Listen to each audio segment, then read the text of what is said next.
Hello friends, मैं हूं ज्योति सिंह और आप देख रहे हैं सक्सेस पथ।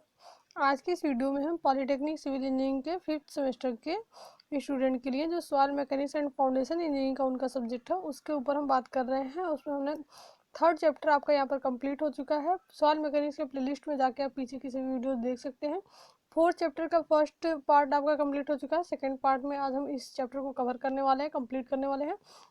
तो 4th चैप्टर के सेकंड पार्ट को आज हम देखते हैं प्लास्टिसिटी चार्ट। आज हम प्लास्टिसिटी चार्ट के ऊपर बात करेंगे। प्लास्टिसिटी चार्ट आपका क्या होता है। तो ऐसे ही और वीडियोस चैनल पर बने रहिए और इस वीडियो को आप इन तक जरूर देखें। इस वीडियो को ज़्यादा से ज़्यादा शेयर कीजिए और यदि आप चैनल पर नए हैं तो चैनल को सब्सक्राइब कर लीजिए, बेल आइकन को प्रेस कर लीजिए जिससे कि हमारे नए वीडियो की नोटिफिकेशन आप तक पहुँचती रहे।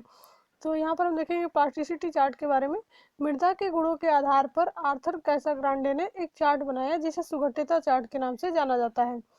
महीन मृदाओं के लिए चार्ट का निर्माण हुआ क्योंकि महीन मृदाओं के गुण एवं व्यवहार मृदाओं के सूचकांक गुणों पर आधारित होते हैं, जैसे द्रव सीमा, सुगठिता सीमा व सुगठिता सूचकांक। इसलिए यह पद्धति अच्छी कहलाती है। चार्ट में दर्शाए सिंबल के साथ एक तालिका दी जा रही है। तो यहाँ पर सिंबल को हम पहले पहचानेंगे। यहाँ पर जो सिंबल दिया है मृदा का नामकरण किया है और रिमार्क में हम देखेंगे। तो यहाँ पर देखिए सिंबल, ये आपका कॉलम सिंबल का हो गया और ये मृदा का नामकरण। जैसे CL आपका लिखा हुआ है, ये सिंबल है आपका। तो CL से हम क्या समझेंगे, इसको हम समझते हैं कम सुगठित अकार्बनिक मृतिका। C आपका क्या डिनोट करता है, C फॉर क्ले और L for low plasticity. Plasticity अभी हम पढ़ रहे हैं तो यहाँ पर क्या है, इसकी प्लास्टिसिटी क्या है, लो है। C से हम क्ले को पहचानेंगे और L का मतलब है आपका लो प्लास्टिसिटी, यानी कि ये जो मृदा है अकार्बनिक मृतिका, ये आपका कम सुगठ्य है। तो इसको हम क्या बोल सकते हैं, कम सुगठ्य अकार्बनिक मृतिका। यदि इसका CL लिखा हुआ है या फिर कहीं लिख देगा कम सुगठ्य अकार्बनिक मृतिका, तो इसका जो हम सिंबल क्या लिखेंगे, CL लिखेंगे। ये हो गया आपका। दूसरा आपका CI है, तो इसमें I का मतलब क्या हो गया, I फॉर मीडियम प्लास्टिसिटी और C फॉर तो क्ले होता ही है। तो इसको हम क्या पढ़ सकते हैं, मध्यम सुगठ्य अकार्बनिक मृतिका। या फिर कहीं पर लिखा हुआ है मध्यम सुगठ्य अकार्बनिक मृतिका का आप सिंबल बताइए, तो उसका सिंबल आपका हो जाएगा CI। नेक्स्ट हम देखते हैं CH। CH आपका क्या होता है, यहाँ पर C का मतलब तो क्ले होगा ही, H का मतलब क्या है, हाई प्लास्टिसिटी, यानी कि अधिक सुगठ्य अकार्बनिक मृतिका। तो यहाँ पर आप समझ लिए L का मतलब क्या है, I का मतलब क्या है और H का मतलब क्या है। इसके साथ C लगा हुआ है तो C आपका क्ले के लिए है और L आपका लो प्लास्टिसिटी, I आपका इंटरमीडिएट जो आपको मीडियम प्लास्टिसिटी होगा और H आपका हाई प्लास्टिसिटी होगा। तो इस तरीके से कहीं भी सिंबल ये दिया है या फिर केवल इनका नाम दिया है तो सिंबल लिख सकते हैं, सिंबल दिया है तो नाम भी हम बता सकते हैं किस प्रकार की मृदा है। नेक्स्ट हम देखते हैं ML। ML सिंबल है आपका, ML किसके लिए है, M for silt. M silt के लिए है, M सिल्ट को डिनोट कर रहा है और L आपका लो कंप्रेसिबिलिटी। तो यहाँ पर जो M है, M के साथ जो L लिखा हुआ है तो L का मतलब क्या है, लो कंप्रेसिबिलिटी। तो यहाँ पर कम संपीड्यता वाली कार्बनिक सिल्ट, M आपका सिल्ट है और L आपका लो कंप्रेसिबिलिटी है। तो ML का मतलब क्या होता है, कम संपीड्यता वाली कार्बनिक सिल्ट। इसी प्रकार से OL आपका लिखा हुआ है तो O आपका ऑर्गेनिक सिल्ट को डिनोट कर रहा है और L आपका लो कंप्रेसिबिलिटी, पहले आपको पता है, तो कम संपीड्यता वाली कार्बनिक सिल्ट। ये भी आपका हो गया। नेक्स्ट हम देखते हैं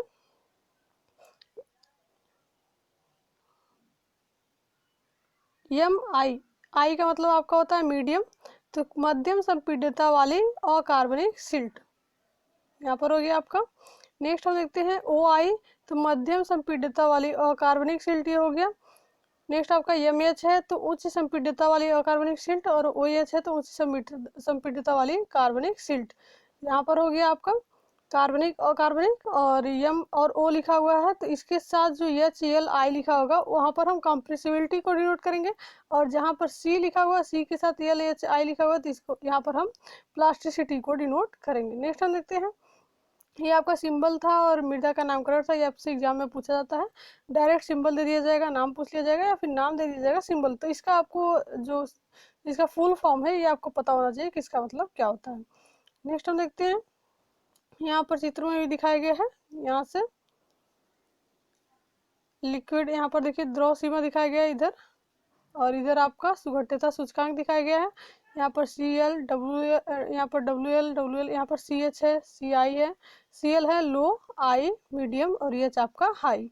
ऐसे ML MI OL OI यहाँ पर दिया है, MH OH दिया है यहाँ पर। तो सारे यहाँ पर जो भी इसके सिंबल है वो दिखाए गए हैं। नेक्स्ट हमारा है PRA वर्गीकरण पद्धति। तो ये आपका क्या होता है, पब्लिक रोड एडमिनिस्ट्रेशन। तो इसको हम देखते हैं। यह पद्धति मृदा के कण परिमाण एवं उसके सूचकांक गुणों के आधार पर बनाई गई है। सन 1928 में इसे US पब्लिक रोड एडमिनिस्ट्रेशन यानी कि अमेरिका में अपनाया गया। सन 1945 में US हाईवे रिसर्च बोर्ड ने इसमें संशोधन किया। इसी कारण यह PRA अथवा HRB पद्धति कहलाई। भारत में सड़क कार्यों के लिए IRC यानी कि इंडियन रोड कांग्रेस ने भी HRB पद्धति को स्वीकार कर लिया। भारत में यह पद्धति IRC के नाम से जानी जाती है। जो PRA आपका वर्गीकरण पद्धति है, इसको हम IRC के नाम से भी जानते हैं। नेक्स्ट हम देखते हैं भारतीय मानक वर्गीकरण पद्धति। तो जो IS क्लासिफिकेशन सिस्टम है, यह पद्धति सन 1970 में भारतीय मानक संस्थान ने अमेरिका से प्राप्त की। यह पद्धति अमेरिका में सन 1942 में आर्थर कैसाग्रांटे द्वारा अमेरिका के इंजीनियरिंग कोर के लिए तैयार की गई।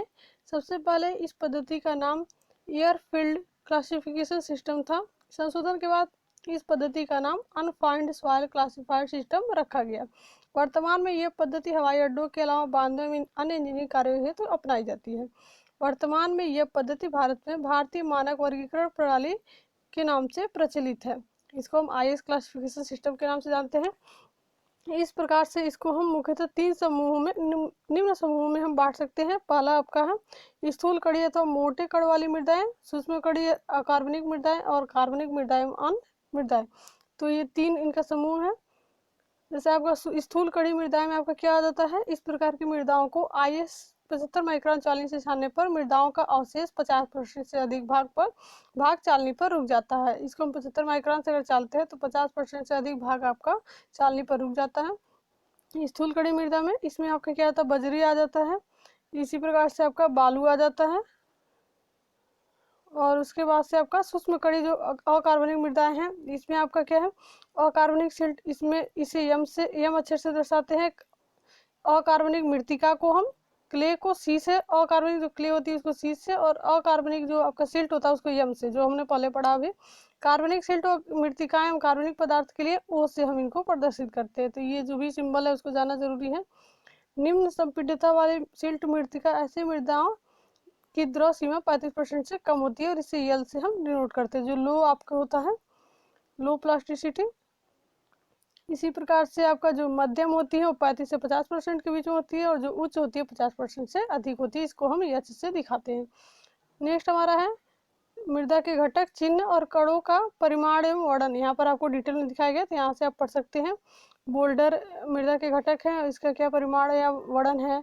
इसी प्रकार से स्थूल कण वाले घटक में क्या है, बोल्डर, कोबिल, बजरी, बालू।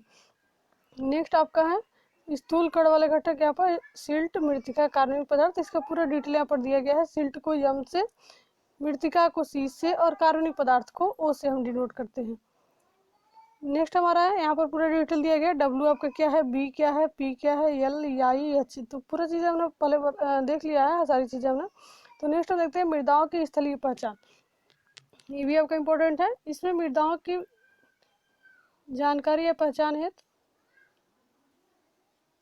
लैब अथवा उपकरणों की जरूरत नहीं पड़ती। स्थलीय परीक्षण में समय कम लगता है और अनुभवी इंजीनियर शीघ्र ही उसके गुणों और विशेषताओं के बारे में बहुत कुछ जानकारी कर लेता है। इसमें अल्प समय में ही मृदा की प्रारंभिक जानकारी दी जाती है।